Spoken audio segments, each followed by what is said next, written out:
J'ai récupéré ces dégaines d'escalade car elles sont inutilisables. Bon, déjà oui je sais, elles ont plus de 10 ans, donc je pourrais avoir des problèmes avec mon assurance en cas de pépin. Donc oui Jeannot, c'est à toi que je parle.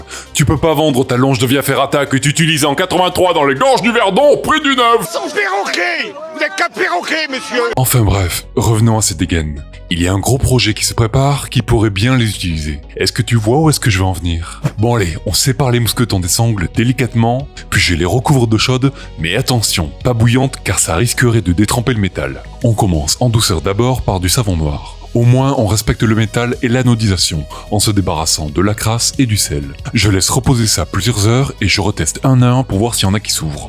Pour être sûr qu'ils soient vraiment réparés, je teste de les faire claquer plusieurs fois, et s'ils reviennent parfaitement en place à chaque fois, c'est que c'est bon. Je mets de côté les bons et je vide l'eau pour remplacer par de l'eau 85 à 60 centimes le litre. Puis je retrempe rapidement dedans, ça va chasser l'eau et l'humidité pour éviter l'oxydation. Puis je les retire et je laisse tremper les non fonctionnels en moins toute la nuit. Le lendemain, je frotte ça avec une brosse à dents, mais toujours rien. Donc je sors le pulvérisateur pour essayer de bien faire pénétrer dans les interstices, mais toujours rien. La crasse est vraiment ancrée à l'intérieur du mécanisme dans des interstices trop serrés pour laisser passer un liquide.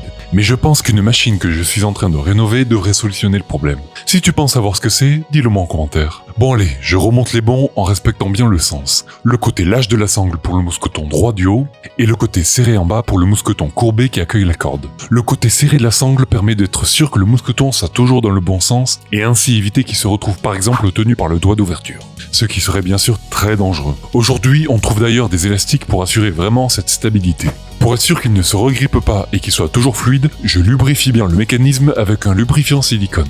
Mais attention de ne pas en mettre sur les sangles, car le silicone pénètre les fibres et affaiblit le textile. Et voilà, pour l'instant je n'ai que ces trois, mais dans un prochain projet, elles vont bien me servir. Si tu ne veux surtout pas le louper, abonne-toi, mets un j'aime, et à la prochaine. Et surtout, récupérez bien.